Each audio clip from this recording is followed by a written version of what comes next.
새벽마다 눈물의 선지자 예레미야의 선지서를 묵상하고 있는 요즘입니다. 하나님과의 언약을 파기한 유다 백성들과 타락한 유다 왕들, 그리고 거짓 선지자들의 모습을 바라보며 예레미야 선지자는 깊은 탄식을 쉬지 않고 뱉어냅니다. 성전은 타락하였고 참 예배가 사라진 시대. 오늘의 본문 1절과 2절은 예레미야 선지자가 살아갔던 시대의 역사적 배경을 보다 구체적으로 우리에게 이야기해 주고 있습니다. 다 함께 1절과 2절의 말씀을 다시 한번 읽으시겠습니다. 유다의 시드기야 왕 열째 해 곧 느부갓네살 18째 해에 여호와의 말씀이 예레미야에게 임하니라. 그때의 바벨론 군대는 예루살렘을 에워싸고 선지자 예레미야는 유다의 왕의 궁중에 있는 시위대들에 갇혔으니, 바벨론의 예루살렘 포위 공격의 마지막 시간, 남유다의 가장 어둡고 가장 고통스러운 시간에 하나님의 말씀을 소신 있게 외치다가 시위대들에 갇혀버린 예레미야 선지자의 삶이 예레미야서 안에 담겨 있습니다. 선지서를 묵상하는 것은 쉬운 일이 아니지만 우리가 믿는 하나님이 참신이며 유일한 절대자라는 것을 증명할 수 있기 때문에 우리 모두에게 정말로 유익합니다. 성경 속 모든 예언이 아직 다 이루어지진 않았지만 하나님께서 선지자를 통해 말씀하신 예언들이 어떻게 역사 가운데 이루어졌는지 확인할 수 있는 시점에 우리가 살아가고 있기 때문입니다. 이사야서 41장 21절에서 24절의 말씀을 여러분과 나누고 싶습니다. 나 여호와가 말하노니 너희 우상들은 소송하라. 야곱의 왕이 말하노니 너희는 확실한 증거를 보이라. 장차 당할 일을 우리에게 진술하라. 또 이전 일이 어떠한 것도 알게 하라. 우리가 마음에 두고 그 결말을 알아보리라. 혹 앞으로 올 일을 듣게 하며 뒤에 올 일을 알게 하라. 그리하면 너희가 신들인 줄 우리가 알리라. 또 복을 내리든지 재난을 내리든지 하라. 우리가 함께 보고 놀라리라. 보라, 너희는 아무것도 아니며 너희 일은 허망하며 너희를 택한 자는 가증하니라. 이 말씀 안에서 장차 당할 일, 앞으로 올 일을 듣게 하고 뒤에 올 일을 알게 하는 것이 바로 예언입니다. 또한 이전 일이 어떠한지 알게 하라는 역사를 지칭하는 말입니다. 하나님께서는 우리에게 예언과 역사가 일치하는 그 결말을 통해 진짜 신이 누구인지 연구하고 확인해 보라고 말씀하시는 것입니다. 과학과 기술이 발전하고 발전할수록 선지자들을 통한 예언들이 역사 가운데 그대로 이루어진 것을 우리는 보다 더 정확하게 알 수 있습니다.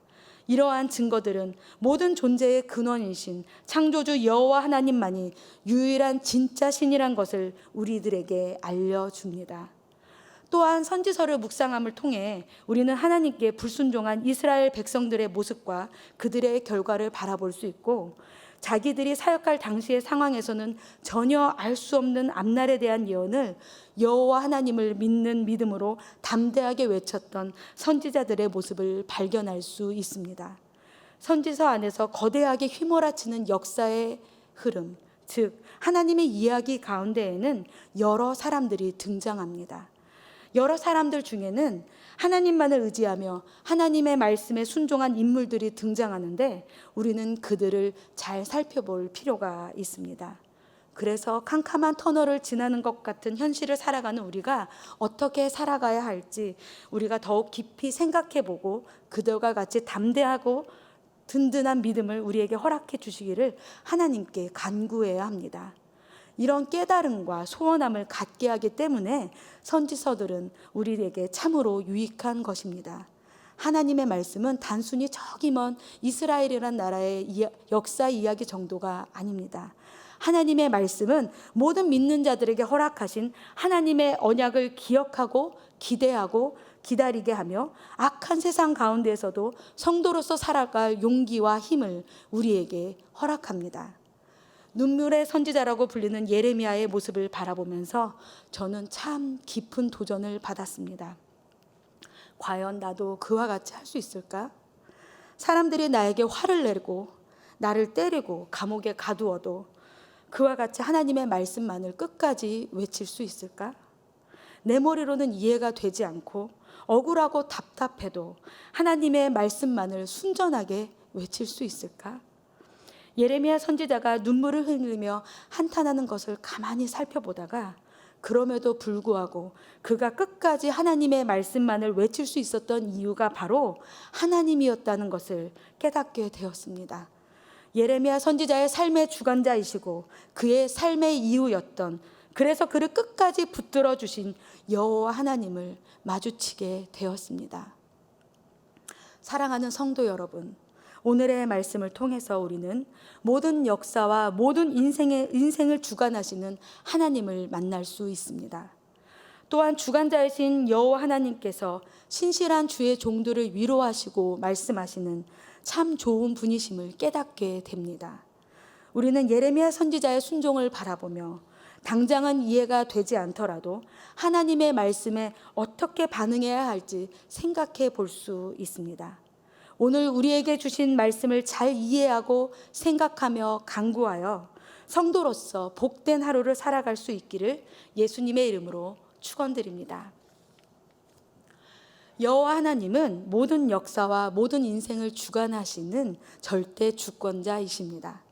예레미야서에는 만군의 여호와 이스라엘의 하나님이란 표현과 그와 유사한 표현들이 참 많이 등장합니다.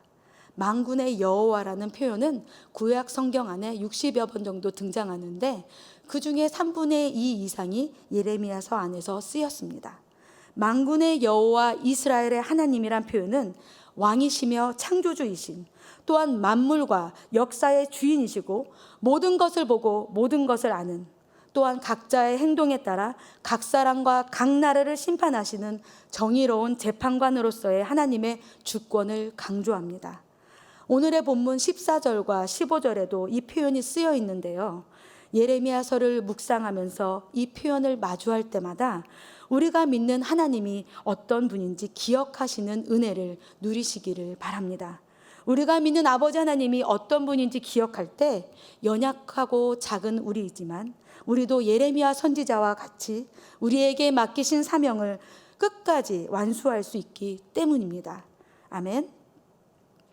오늘의 본문 말씀에서도 모든 역사와 인생의 주인이신, 그리고 그들 가운데 뜻을 정해서 일하시는 하나님의 주권을 우리는 분명히 찾아볼 수 있습니다. 다 함께 3절에서 5절의 말씀을 함께 읽도록 하겠습니다. 이는 그가 예언하기를 여호와의 말씀에 보라, 내가 이 성을 바벨론 왕의 손에 넘기리니 그가 차지할 것이며 유다 왕 시드기야는 갈대아인의 손에서 벗어나지 못하고 반드시 바벨론 왕의 손에 넘겨진 바 되리니 입이 입을 대하여 말하고 눈이 서로 볼 것이며 그가 시드기야를 바벨론으로 끌어가리니 시드기야는 내가 돌볼 때까지 거기에 있으리라. 여호와께서 이와 같이 말씀하시니라.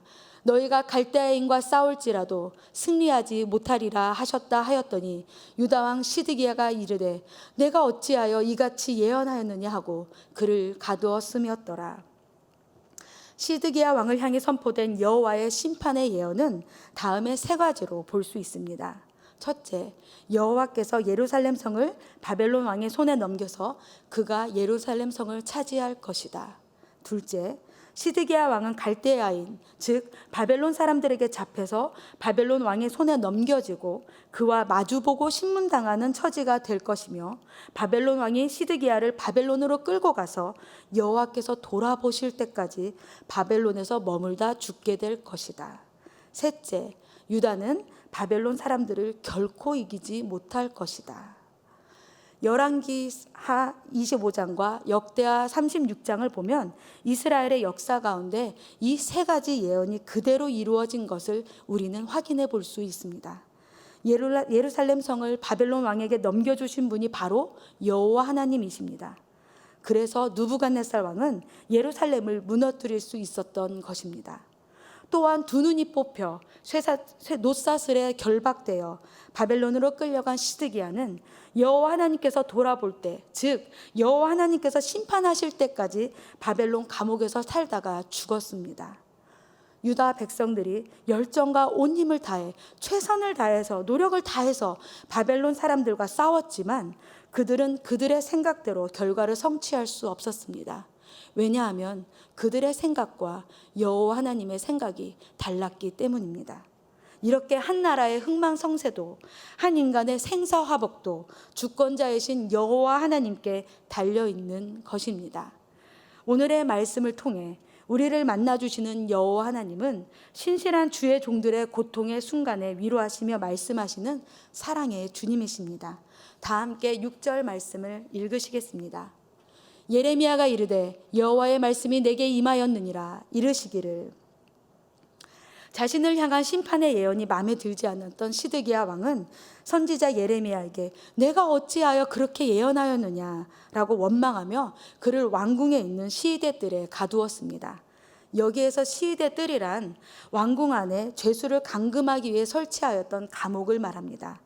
가만히 이 상황을 상상해 보면 바벨론 군대는 예루살렘 성을 둘러싸고 있고 예레미야를 모함하고 죽이려고 하는 사람들이 예루살렘 성 안에 가득 차 있고 캄캄한 시위대 뜰한 감옥 안에 홀로 갇혀 있는 예레미야 선지자를 그려볼 수 있습니다. 첩첩히 위험과 위협에 둘러싸여 답답하게 막힌 공간에 홀로 쭈그려 앉아 있는, 왕의 미움을 받아서 오늘 죽을런지 내일 죽을런지 알 수 없는 상황 가운데 놓여 있는 예레미야. 아마도 예레미야 선지자의 인생에서 가장 어둡고 가장 외롭고 가장 서글픈 순간에 여호와의 말씀이 빛과 같이 임했던 것입니다. 자신에게 임한 여호와의 말씀대로 선포한 것인데 예레미야에게 돌아온 것은 인정이나 칭찬이 아니라 비난과 조소였습니다. 자신의 생각과 지식이 아닌 여호와의 말씀을 선포한 것인데 유다 백성 한 사람도 회심하지 않았습니다. 회심은커녕 거짓 선지자들과 거짓 고관들은 어떻게든 예레미야를 모함하고 죽이려고 온갖 계략과 노력을 다하였습니다. 심지어 왕들조차 여호와의 말씀을 담은 예레미야의 두루마리를 화롯불에 던져 태워버리고 예레미야를 옥에 가두고 죽음의 위협을 가하였습니다. 자신에게 임한 여호와의 말씀대로 선포했을 뿐인데 말입니다. 지금 이 말씀을 듣고 계신 성도님들 중에도 우리를 예수 그리스도를 믿는 자로 부르신 하나님의 소명에 합당하게 우리 각자에게 주어진 사명을 위해 열심히 달리다가 오해를 받거나 모함을 당한 경험이 있는 분들이 있을 것입니다. 때로는 어떤 상황 가운데 순종하는 믿음으로 행동하면 손해나 희생이 불보듯이 뻔한 적도 있었을 것입니다.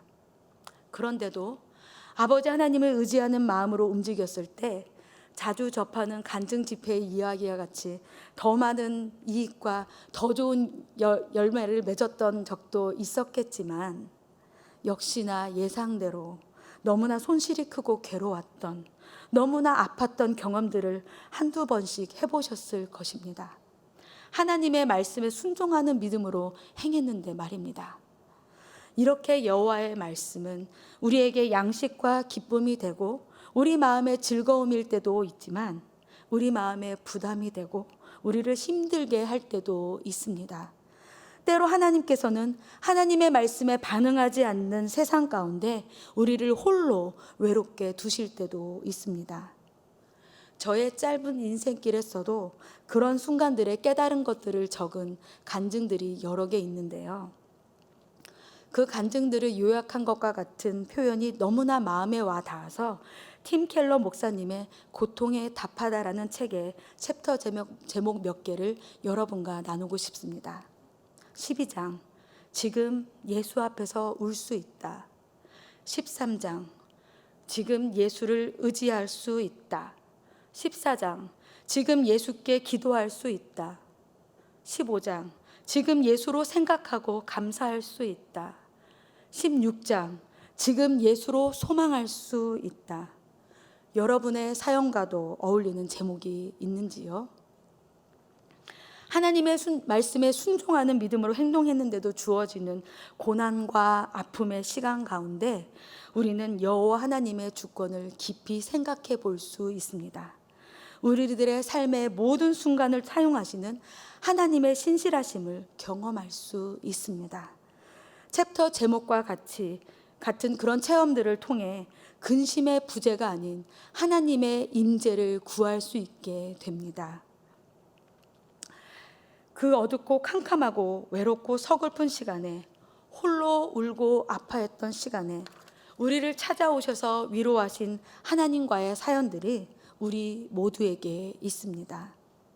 아무도 모르는 젖는 자와의 사연들은 여전히 쉽지 않은 우리의 신앙생활을 계속 지속할 수 있도록 힘을 더해 줍니다. 지금 이 말씀을 들으면서 생각난 여러분만의 사연이 있다면 절대로 잊지 마시기 바랍니다. 우리 하나님이 모르시는 고통과 외로움은 없습니다. 그 시간을 통해 우리를 빚으시고 영원의 시각으로 현재를 바라볼 수 있는 시력을 우리에게 허락하시고, 우리 아버지 하나님은 우리와 늘 함께 하시고 우리를 구하여 건져내신 참 좋으신 사랑의 주님이십니다. 아멘. 우리는 예레미야 선지자의 순종을 바라보며 비록 이해되지 않는 상황과 문제 가운데에서도 여호와의 말씀에 순종해야 함을 다시 한번 생각할 수 있습니다. 흑암의 시간에 홀로 쭈그려 앉아 있었던 예레미야 선지자에게 임했던 여호와의 말씀은 이스라엘의 미래에 대한 예레미야가 선포했던 회복과 희망에 대한 상징적인 증거였습니다. 믿음이 흔들리는 아브라함에게 나타나서 그를 이끌고 밖으로 나가 하늘을 우러러 무뼈를 셀 수 있나 보라, 내 자손이 이와 같으리라 라고 말씀하셨던 것과 같이 여호와의 말씀은 예레미야 선지자가 끝까지 그 길을 걸어가도록 응원하시는 증표와 같은 것이었습니다. 다 같이 7절 말씀을 읽으시겠습니다. 보라, 내 숙부 살룸의 아들 하나멜이 내게 와서 말하기를 너는 아나돗에 있는 내 밭을 사라, 이 기업을 물을 권리가 내게 있느니라 하리라 하시더니, 여호와의 말씀과 같이 정말로 하나멜이 예레미야를 찾아옵니다. 8절 말씀입니다. 여호와의 말씀과 같이 나의 숙부의 아들 하나멜이 시위대 뜰한 나에게 와서 이르되 청하노니 너는 베냐민 땅 아나돗에 있는 나의 밭을 사라, 기업의 상속권이 내게 있고 물을 권리가 내게 있으니 너를 위하여 사라 하는지라. 내가 이것이 여호와의 말씀인 줄 알았으므로. 바벨론과의 전쟁으로 궁핍해진 하나멜이 가장 가까운 친족인 예레미야를 찾아와 드라마 각본의 대사를 읽듯이 예레미야가 이미 알고 있는 대로 예레미야에게 긴급하게 부탁합니다. 예루살렘은 바벨론 군대에 의해 포위 공격을 당하고 있고 이제 곧 여호와의 말씀대로 이스라엘은 멸망할 것인데, 그리고 70년이란 시간 동안 이스라엘 백성들이 바벨론 포로로 붙들려 가게 될 것인데, 이스라엘에 속한 모든 것들은 불확실하고 아무런 가치가 없게 될 것인데, 예레미야는 이것이 여호와의 말씀인 줄 알았기 때문에 돈이 급해서 자기를 찾아온 하나멜에게 은 17세겔을 주며 그 당시 토지 거래의 공식 절차에 맞게 아나돗에 있는 하나멜의 밭을 삽니다. 심지어 토지 매매 증서에 증인들까지 세웁니다. 그리고 봉인한 증서와 봉인하지 아니한 증서 둘 다 바룩에게 보내며 그 증인들 앞에서 여호와의 말씀을 선포합니다. 다 함께 14절과 15절의 말씀을 읽으시겠습니다. 만군의 여호와 이스라엘의 하나님께서 이와 같이 말씀하시기를 너는 이 증서 곧 봉인하고 봉인하지 않은 매매 증서를 가지고 토기에 담아 오랫동안 보존하게 하라. 만군의 여호와 이스라엘의 하나님께서 이와 같이 말씀하시니라. 사람이 이 땅에서 집과 밭과 포도원을 다시 사게 되리라 하셨다 하니라. 현재 눈앞에 펼쳐 있는 현실의 모습과 상관없이 예레미야 선지자는 이스라엘의 회복에 대한 하나님의 계획에 대한 자신의 믿음을 담대하게 선포하였던 것입니다. 그 이야기를 듣고 있는 증인들은 자유의 몸이고 자신은 감옥에 갇혀 있는데도 그의 행동과 말에는 일절의 흔들림조차 있지 않았습니다. 70년의 바벨론 포로 생활 후 아브라함과 이삭과 야곱의 하나님이신 여호와께서 이스라엘 백성들에게 주신 언약의 땅으로 이스라엘 백성들을 반드시 돌아오게 하실 것이며 집과 밭과 포도원들을 다시 사고 파는 일상으로 반드시 회복시킬 것이라는 여호와의 말씀이 예레미야의 순종하는 믿음의 선포 가운데 잘 표현되어 있는 것입니다. 사랑하는 성도 여러분, 하나님의 팬데믹이라는 책의 저자 톰 라이트는 교회가 지금의 시간을 이스라엘의 바벨론 포로 생활과 비슷하게 보면 될 것이라고 이야기했습니다.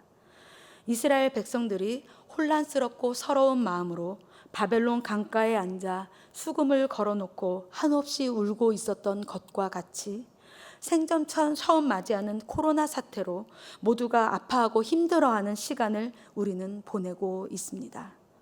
그러나 전 세계가 힘들어하고 있는 시간임에도 불구하고 예수 믿는 자로 부름받은 샘솟는 기쁨과 감사의 마음으로 하나님의 말씀 앞에 앉아 모든 역사와 모든 인생의 주관자이신 하나님의 주권과 우리의 일상의 삶에 찾아와 우리와 함께 하시고 위로하시는 하나님의 사랑을 우리는 바라보고 있습니다. 결코 쉽지 않고 결코 이해되지 않는 상황 가운데 우리가 걸어가고 있다 하더라도 우리는 이 가운데 우리를 향하신 하나님의 선한 뜻이 있음을 분명히 압니다.